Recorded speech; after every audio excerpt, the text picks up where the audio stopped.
Praise the Lord.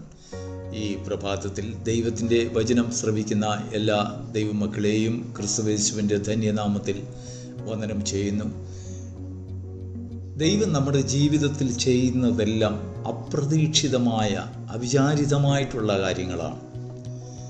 ചിലപ്പോൾ നമ്മൾ പ്രതീക്ഷിച്ചതിലും മോശമായിട്ടുള്ള ചില കാര്യങ്ങൾ നടക്കുന്നുവെന്ന് നമ്മൾ വ്യാകുലപ്പെട്ടേക്കാം. പക്ഷെങ്കിൽ അതിൻ്റെ അന്ത്യത്തിൽ ദൈവം ചെയ്യുന്നതായ ചില പ്രവൃത്തിയുടെ പൂർണ്ണതയെ കാണുമ്പോൾ ഇതിനു വേണ്ടിയാണല്ലോ ദൈവം കൈപ്പായിട്ടുള്ളത് ആദ്യം എനിക്ക് തന്നത് എന്ന് നമ്മുടെ ജീവിതത്തിൽ ചിന്തിക്കും. അപ്പോസ്തലനായ പൗലോസ് പറയുന്നു, ദൈവം തന്നെ സ്നേഹിക്കുന്നവർക്ക് വേണ്ടി ഒരുക്കിയിട്ടുള്ളത് കണ്ണ് കണ്ടിട്ടില്ല, കാത് കേട്ടിട്ടില്ല, ഒരു മനുഷ്യൻ്റെയും ഹൃദയത്തിൽ തോന്നിയിട്ടും ഇല്ല എന്നൊക്കെ പറയുമ്പോൾ നമ്മുടെ ജീവിതത്തിൽ ഒരിക്കലും കണക്ക് കൂട്ടുവാൻ കഴിയുകയില്ല, അല്ലെങ്കിൽ വ്യക്തമാക്കുവാൻ കഴിയുകയില്ല. ദൈവം നാളെ നമുക്ക് വേണ്ടി ഒരുക്കുന്ന വഴികൾ എന്താണ്? അപ്രതീക്ഷിതമായിരിക്കും, ദുഃഖകരമായിരിക്കാം, എന്നാൽ ചിലതൊക്കെ സന്തോഷകരമായിട്ടുള്ളതായിരിക്കാം. പക്ഷെങ്കിൽ ദൈവത്തിൻ്റെ പ്രവൃത്തിയുടെ അവസാനം വരെയും അവസാനത്തോളം സഹിച്ചു നിൽക്കുന്ന മനുഷ്യനാരോ അവൻ ദൈവത്തിൻ്റെ മഹത്വത്തെ കാണും. അതുമാത്രമാണ് ഈ ഭൂമിയിൽ ദൈവത്തെ അന്വേഷിക്കുന്നവർക്കുള്ളതായ ഒരു വ്യക്തമായ പ്രത്യാശ. നീതിമാൻ ഒരിക്കലും കുലുങ്ങിപ്പോകുവാൻ അവൻ സമ്മതിക്കുകയില്ല. ഈ പ്രഭാതത്തിൽ നമ്മുടെ ചിന്തയ്ക്കായി തിരുവചനത്തിൽ നിന്നും ഒരു വേദഭാഗം നമുക്ക് വായിക്കാം. ഉൽപ്പത്തി പുസ്തകം 48 അധ്യായം 11 വാക്യം. യാക്കോബ് എന്നു പേരുള്ള ഇസ്രായേൽ തൻ്റെ മകനായ യോസേഫിനോട്, മോനെ, നിന്റെ മുഖം കാണുമെന്ന് ഞാൻ ഒരിക്കലും വിചാരിച്ചിരുന്നില്ല, എന്നാൽ നിന്റെ സന്തതിയെയും കാണുവാൻ ദൈവം എനിക്ക് സംഗതി വരുത്തിയല്ലോ എന്ന് പറഞ്ഞു.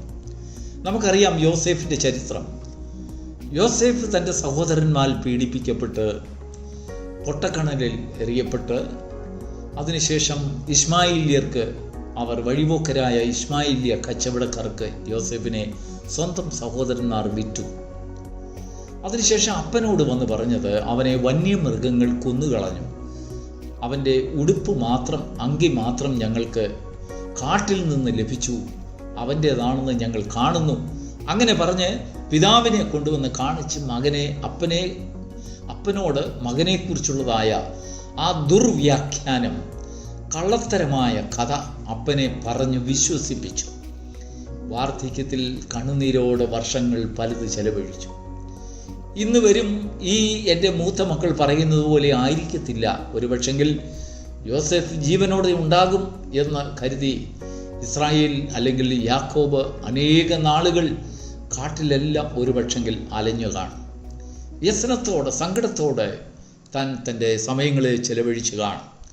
ഒടുവിൽ പ്രത്യാശയറ്റ തനിക്കൊരു കാര്യം വ്യക്തമായി. ഇത്രയും നാളുകൾ നോക്കിയിരുന്നിട്ടും, സംവത്സരങ്ങൾ നോക്കിയിരുന്നിട്ടും എൻ്റെ മകനെ കാണുവാൻ എനിക്ക് കഴിഞ്ഞില്ല. അതുകൊണ്ട് യാക്കോബ് വിചാരിച്ചു, ഇനിയും ഒരിക്കലും എൻ്റെ മകൻ തിരികെ വരികയില്ല. ദൈവത്തിന് മഹത്വമുണ്ടാകട്ടെ. എന്നാൽ സ്വർഗം അങ്ങനെയല്ല ചിന്തിച്ചിരിക്കുന്നതെങ്കിൽ യോസേഫിൽ കൂടെ ദൈവം ചെയ്തതായ പ്രവൃത്തി യോസേഫിന് വേണ്ടി ആയിരുന്നില്ല. അത് യാക്കോബിനോടും തൻ്റെ വലിയ അപ്പച്ചനായ അബ്രഹാമിനോടും ചെയ്ത ചില വാഗ്ദത്തങ്ങളുടെ നിവൃത്തിക്കായിട്ടാണ് കൊച്ചുമക്കളിൽ കൂടെ ദൈവം ആ പ്രവൃത്തി ചെയ്തത്.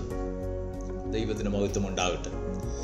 യാക്കോബും സംഘവും തൻ്റെ മക്കളും കുടുംബമായിട്ട് യോസേഫ് അയച്ചു കൊടുത്തതായ തേരിൽ കയറി മിസ്രൈമിൽ വന്നപ്പോൾ യോസേഫിനെ കെട്ടിപ്പിടിച്ച് കരഞ്ഞുകൊണ്ട് യാക്കോബ് അപ്പൻ പറയുന്നതായ ഒരു കാര്യം നമ്മുടെ മനസ്സിലൊന്ന് ചിന്തിച്ച് നോക്കിയാൽ നമ്മുടെ ഹൃദയത്തിന് ഒത്തുകൊള്ളുവാൻ കഴിയില്ല. വിങ്ങിപ്പൊട്ടി കരഞ്ഞു പോകും നമ്മൾ പോലും. അങ്ങനെയുള്ള ഒരു സന്ദർഭത്തെക്കുറിച്ച് നമ്മൾ തന്നെ നമ്മുടെ മുഖത്ത് അല്ലെങ്കിൽ നമ്മുടെ മുൻപിൽ ഒന്ന് ചിന്തിച്ചു നോക്കൂ. മരിച്ചുപോയി, കാണാൻ കഴിയില്ല, ഇനി ഒരിക്കലും അവൻ്റെ മുഖം ഞാൻ കാണുകയില്ല എന്ന് യാക്കോബ് വിചാരിച്ചു. പക്ഷെങ്കിൽ യാക്കോബ് പറയാണ്, മോനെ യോസേഫേ, നീ എനിക്ക് നഷ്ടമായി പോയെന്ന് ഞാൻ വിചാരിച്ചു. എനിക്കൊരിക്കലും നിന്റെ മുഖത്തെ ഇനി കാണുവാൻ കഴിയില്ലെന്നാണ് ഞാൻ വിചാരിച്ചത്. അങ്ങനെ ഉറച്ചു. കാരണം നിന്റെ സഹോദരന്മാർ എന്നെ പറഞ്ഞ് വിശ്വസിപ്പിച്ച കഥ വേറെ വിപരീതമായിരുന്നു. എന്നാൽ ഇപ്പോഴോ ദൈവം നിന്നെ മാത്രമല്ല, നിന്റെ സന്തതികളെയും കാണുവാൻ ദൈവം സംഗതി വരുത്തി. ദൈവത്തിന് മഹത്വമുണ്ടാകട്ടെ. പ്രിയപ്പെട്ട ദൈവമക്കളെ, നമ്മൾ ചെറിയ കാര്യമായിരിക്കും ചിന്തിക്കുന്നത്. യാക്കോബ് തൻ്റെ മകനെ കാണുവാൻ മാത്രമേ ആഗ്രഹിച്ചുള്ളൂ എങ്കിൽ ദൈവം യാക്കോബിൻ്റെ മുൻപിൽ വരുത്തിയത് യോസേഫിനെ മാത്രമല്ല, യോസേഫിൻ്റെ സന്തതികളെയും കൂടെ ദൈവം യാക്കോബിൻ്റെ മുൻപിൽ കൊണ്ടുവന്നു.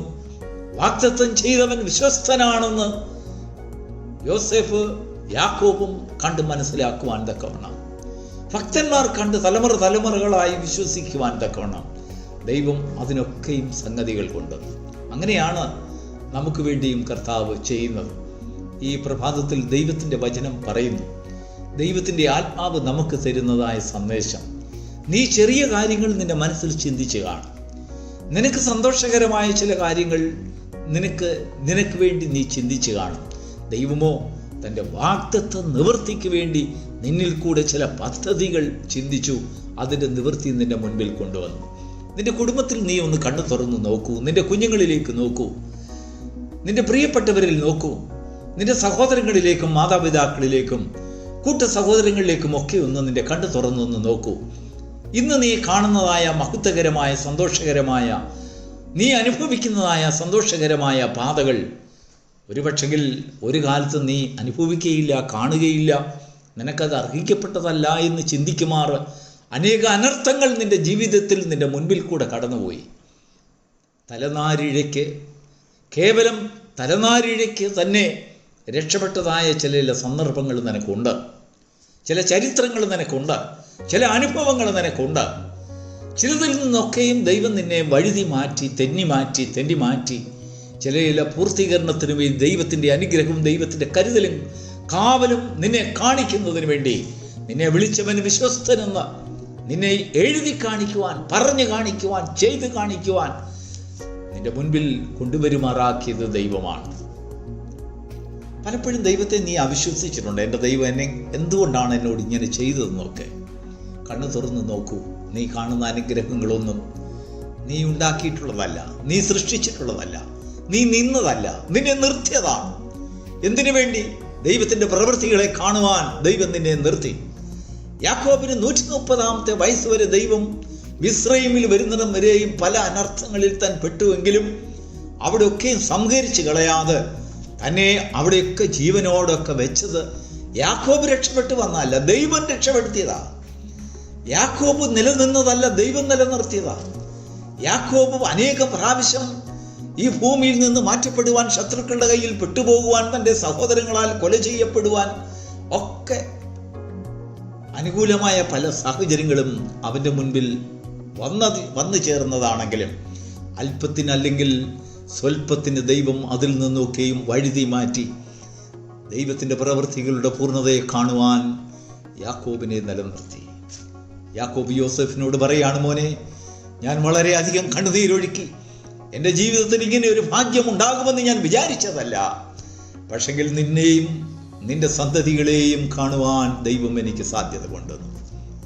പ്രിയപ്പെട്ട ദൈവ പൈതലേ, ഈ പ്രഭാതത്തിൽ ദൈവത്തിൻ്റെ വചനം കേൾക്കുന്ന ദൈവമക്കളെ, നിങ്ങളുടെ ജീവിതത്തിൽ ദൈവം വരുത്തിയിരിക്കുന്നതായ അനുഗ്രഹങ്ങൾ, നിങ്ങളുടെ ജീവിതത്തിൽ ദൈവം കൊണ്ടുവരുന്നതായ വഴികൾ, നടത്തുന്നതായ വഴികൾ ഒരുപക്ഷെങ്കിൽ ഇതിൽ കൂടെ കടക്കാമെന്ന് നീ ഒരു കാലത്ത് വിചാരിച്ചിരുന്നതല്ല.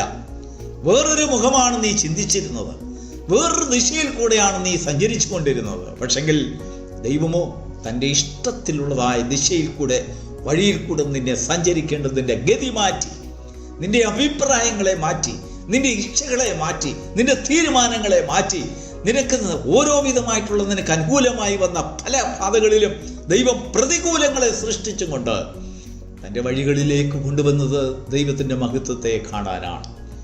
അവസാനത്തോളം സഹിച്ചു നിൽക്കുന്ന മനുഷ്യൻ ഭാഗ്യവാൻ.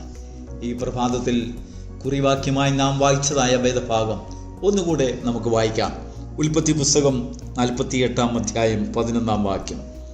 ഇസ്രായേൽ യോസേഫിനോട്, മോനെ, നിന്റെ മുഖം കാണുമെന്ന് ഞാൻ വിചാരിച്ചിരുന്നില്ല, എന്നാൽ നിന്റെ സന്തതിയെയും കാണുവാൻ ദൈവം എനിക്ക് സംഗതി വരുത്തിയല്ലോ.